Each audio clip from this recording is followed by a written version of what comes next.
സൗരോർജ്ജ ഉത്പാദകരുടെ metering രീതിയിൽ KSEB വലിയ തോതിലുള്ള മാറ്റം വരുത്തുന്നു എന്ന തരത്തിൽ തികച്ചും അടിസ്ഥാനരഹിതമായ പ്രചാരണം സോഷ്യൽ മീഡിയയിലും ഇതര മാധ്യമങ്ങളിലും വ്യാപകമായിരിക്കുകയാണ്. ഇതു സംബന്ധിച്ച യഥാർത്ഥ വസ്തുതകൾ ഒന്ന് പരിശോധിക്കാം. വൈദ്യുതി നിയമം 2003 പ്രകാരം വൈദ്യുതി മേഖലയുടെ സുസ്ഥിര വികസനത്തിനുള്ള റെഗുലേഷനുകൾ പുറപ്പെടുവിക്കുന്നതിനുള്ള ചുമതല പൂർണ്ണമായും ഇലക്ട്രിസിറ്റി റെഗുലേറ്ററി കമ്മീഷനുകളിൽ നിക്ഷിപ്തമാണ്.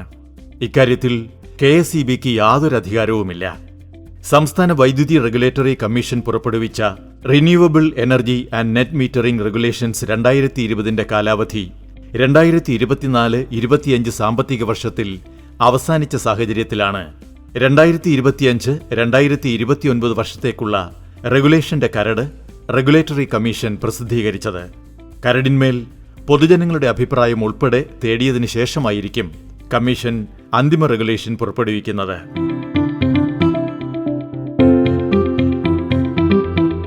പുരപ്പുറ സൗരോർജ്ജ രംഗത്ത് രാജ്യത്ത് തന്നെ മുൻപന്തിയിൽ നിൽക്കുന്ന സംസ്ഥാനങ്ങളിൽ ഒന്നാണ് കേരളം. ഏകദേശം 1500 മെഗാവാട്ടാണ് നിലവിൽ സംസ്ഥാനത്തെ ആകെ സൗരോർജ്ജ സ്ഥാപിത ശേഷി. ഇതിൽ 1200 മെഗാവാട്ടും പുരപ്പുറ സൗരോർജ്ജ സ്ഥാപിത ശേഷിയാണ്. ഇതര സംസ്ഥാനങ്ങളിൽ നിന്നും വ്യത്യസ്തമായി സംസ്ഥാനത്തിലെ ആകെ വൈദ്യുതി ഉപയോഗത്തിന്റെ 80% ഗാർഹിക ഉപയോഗമാണ്.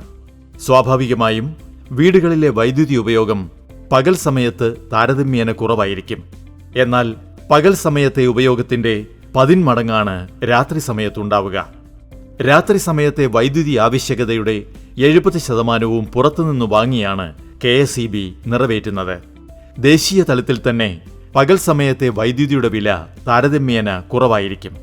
എന്നാൽ നോൺ സോളാർ സമയങ്ങളിൽ വൈദ്യുതിയുടെ നിരക്ക് വലിയ തോതിൽ ഉയർന്നു നിൽക്കുകയും ചെയ്യുന്നു. ചില മാസങ്ങളിലാകട്ടെ രാത്രി സമയത്ത് കമ്പോളത്തിൽ വൈദ്യുതി ലഭ്യമല്ലാത്ത സാഹചര്യവും ഉണ്ടാകാറുണ്ട്. സാധാരണയായി വൈദ്യുതി ആവശ്യകത കുറഞ്ഞ പകൽ സമയത്ത് ഉൽപ്പാദിപ്പിക്കുന്ന സൗരോർജ്ജം വിനിയോഗിക്കുന്നതിനായി KSEB ദീർഘകാല കരാറിലൂടെ ഏർപ്പെട്ടിട്ടുള്ള വൈദ്യുതി എടുക്കാതിരിക്കുകയോ ആഭ്യന്തര ജലവൈദ്യുതി നിലയങ്ങളിലെ ഉൽപ്പാദനം കുറയ്ക്കുകയോ ചെയ്യാറുണ്ട്. എന്നാൽ സോളാർ നിലയങ്ങളുടെ എണ്ണം വർദ്ധിച്ചപ്പോൾ ഇത്തരത്തിലുള്ള നിയന്ത്രണം പ്രായോഗികമല്ലാതെ വന്നിരിക്കുകയാണ്. കൂടാതെ നെറ്റ് മീറ്ററിംഗ് സംവിധാനം നിലവിലുള്ളതിനാൽ പകൽ സമയങ്ങളിൽ പ്രൊസ്യൂമർമാർ ഉൽപ്പാദിപ്പിക്കുന്ന വൈദ്യുതിയുടെ 70% നിലവിൽ ബാങ്ക് ചെയ്യപ്പെടുകയാണ്. ഇപ്രകാരം ചെയ്യപ്പെടുന്ന വൈദ്യുതി തുടർന്നുള്ള ദിവസങ്ങളിലും ഒരുപക്ഷെ തുടർന്നുള്ള മാസങ്ങളിലും ഉൾപ്പെടെ രാത്രികാലങ്ങളിൽ തിരിച്ചെടുക്കുകയും ചെയ്യുന്നു. രാത്രികാലങ്ങളിൽ ഉയർന്ന നിരക്കിൽ പുറത്തുനിന്ന് വാങ്ങുന്ന വൈദ്യുതി ഇത്തരത്തിൽ സോളാർ ഉൽപ്പാദകർ ബാങ്ക് ചെയ്യുന്ന വൈദ്യുതിക്ക് പകരമായി നൽകേണ്ട സാഹചര്യം നിലവിൽ സംജാതമാകുന്നുണ്ട്. മറ്റൊരു പ്രശ്നം കൂടിയുണ്ട്.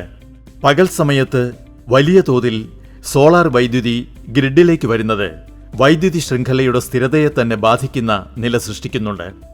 സോളാർ ഉൽപ്പാദനത്തിലെ ഏറ്റക്കുറച്ചിലുകൾ മൂലം ഗ്രിഡിലുണ്ടാകുന്ന വ്യതിയാനങ്ങൾക്ക് ഡീവിയേഷൻ ചാർജ് ഇനത്തിലും KSEB വലിയ തുക നൽകേണ്ടതായി വരുന്നു. ഇത്തരം അധിക ചെലവുകളെല്ലാം തന്നെ സൗരോർജ്ജ നിലയങ്ങൾ സ്ഥാപിക്കാത്ത ബഹുഭൂരിപക്ഷം വരുന്ന സാധാരണ ഉപഭോക്താക്കളുടെ താരിഫ് നിരക്കിലാണ് പ്രതിഫലിക്കുന്നത്. ഇത് പരിഹരിക്കുന്നതിനായി നിലവിലുള്ള ബില്ലിംഗ് രീതി പരിഷ്കരിക്കേണ്ടത് അനിവാര്യമാണ്.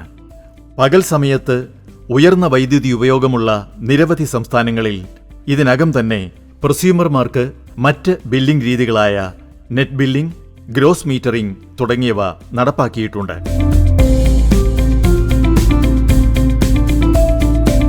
സോളാർ വൈദ്യുതി ഗ്രിഡിലുണ്ടാക്കുന്ന സാങ്കേതിക പ്രശ്നങ്ങളും ബഹുഭൂരിപക്ഷം വരുന്ന മറ്റ് ഉപഭോക്താക്കൾ നിലവിൽ വഹിക്കേണ്ടി വരുന്ന അധിക ബാധ്യതയും പരിഹരിക്കുന്നതിനുള്ള ഏറ്റവും നല്ല മാർഗം സൗരോർജ്ജ ഉത്പാദനത്തോടൊപ്പം സ്റ്റോറേജ് കൂടി പ്രോത്സാഹിപ്പിക്കുക എന്നതാണ്. ഈ ഘടകങ്ങൾ കൂടി കണക്കിലെടുത്താണ് റെഗുലേറ്ററി കമ്മീഷൻ കരട് റെഗുലേഷനിൽ ബാറ്ററി പ്രോത്സാഹിപ്പിക്കാനുള്ള നിർദ്ദേശങ്ങൾ ഉൾപ്പെടുത്തിയിട്ടുള്ളത് എന്നു വേണം മനസ്സിലാക്കാൻ.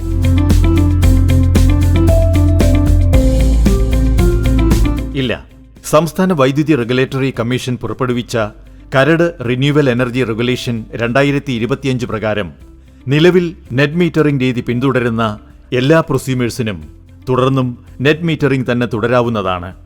സോളാർ നിലയത്തിന്റെ ശേഷി സ്റ്റോറേജ് സംവിധാനം സ്ഥാപിച്ചിട്ടുണ്ടോ എന്നതൊന്നും കണക്കിലെടുക്കാതെ തന്നെ നെറ്റ് മീറ്ററിംഗ് രീതിയിൽ തന്നെയായിരിക്കും ഇവരുടെ ബിൽ കണക്കാക്കുക. കൂടാതെ പുതിയതായി വരുന്ന 3 കിലോവാട്ട് വരെ ശേഷിയുള്ള ഗാർഹിക വ്യാവസായിക സോളാർ നിലയങ്ങൾക്കും നെറ്റ് മീറ്ററിംഗ് തന്നെ ബാധകമാകുമെന്നാണ് കരട് റെഗുലേഷനിൽ പ്രതിപാദിക്കുന്നത്. കാർഷിക പ്രൊസ്യൂമേഴ്സിന് നെറ്റ് മീറ്ററിംഗിൽ തുടരുന്നതിനാൽ പ്ലാന്റ് കപ്പാസിറ്റി പരിധി ബാധകമല്ല എന്നും കരടിൽ സൂചിപ്പിക്കുന്നു.